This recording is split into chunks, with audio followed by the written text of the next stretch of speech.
Hey y'all, welcome back. I'm Beck with Southern Spangled. I'm so happy that you're joining me today. If you like this video, be sure to like and subscribe and hit that bell. So I have been wanting to make a mummy. I've seen some really cute ones around, and I had an idea to start with this skeleton from the Dollar Tree. Let's see how this turns out.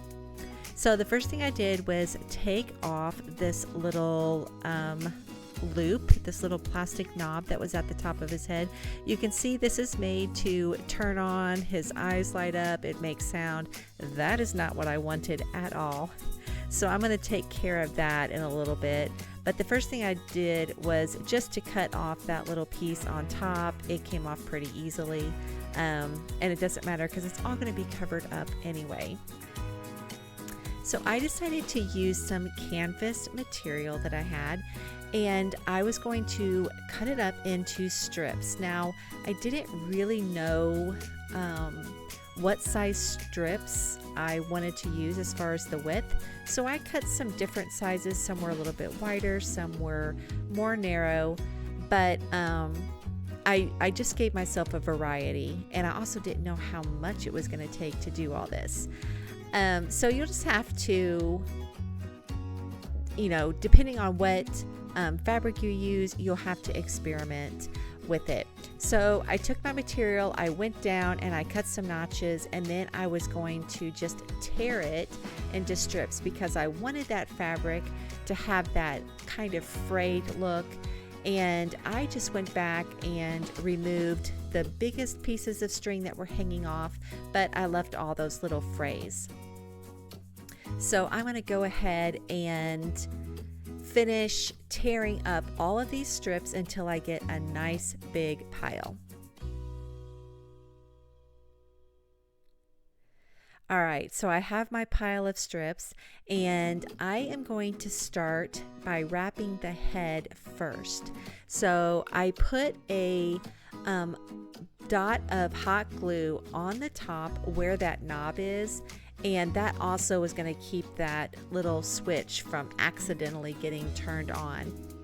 And then I just started wrapping the fabric around, sometimes in a crisscross fashion, just whichever way. And I would add some hot glue here and there in places to hold it. And then once I finished with one strip of fabric, I just glued the end down and then started a new strip right there and kept wrapping until I got that section looking the way that I wanted it to.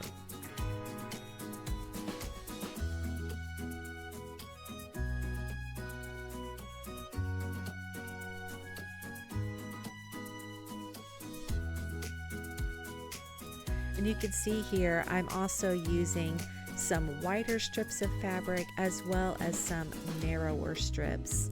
The wider strips I found out did work better, like on the head and on the torso part, whereas the more narrow strips of fabric worked a little bit better on the arms and the legs as well as the hands and the feet. But just experiment. The fabric that you use might be a little more stiff, or it might be easier to use.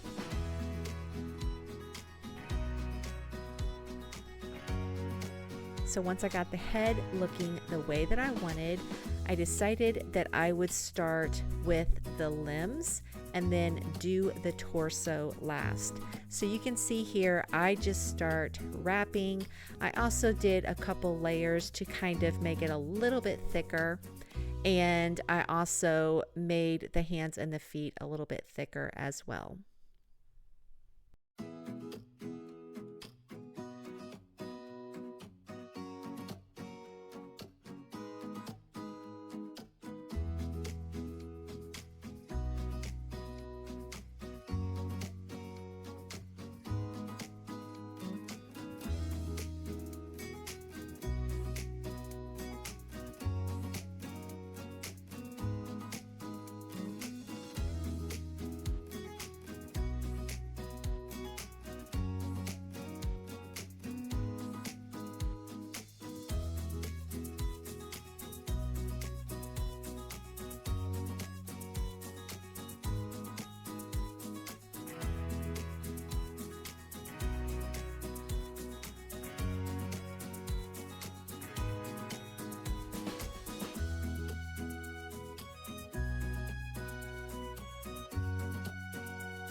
right, and now I have the skeleton completely wrapped up, and I decided to use 2 little black seed beads as eyes, and I just hot glued those on. I did use a little pair of pliers to hold them so that I wouldn't burn my hands. And then if you have been around this channel for any length of time, or you follow me on Instagram, you know that Halloween for me is all about the cuteness, not the scares. So I decided to add a cute pink bow to this mummy just to make her a little bit cuter. And there is that sweet mummy made from a Dollar Tree skeleton. Now I decided to style my mummy on my Halloween trick-or-treat candy bar. And in my dining room, it's all pink, orange, and black for Halloween this year, so she fit in perfectly. And here she is holding a cute little faux cupcake on the candy bar. Thanks again for watching, y'all. I hope you enjoyed this tutorial.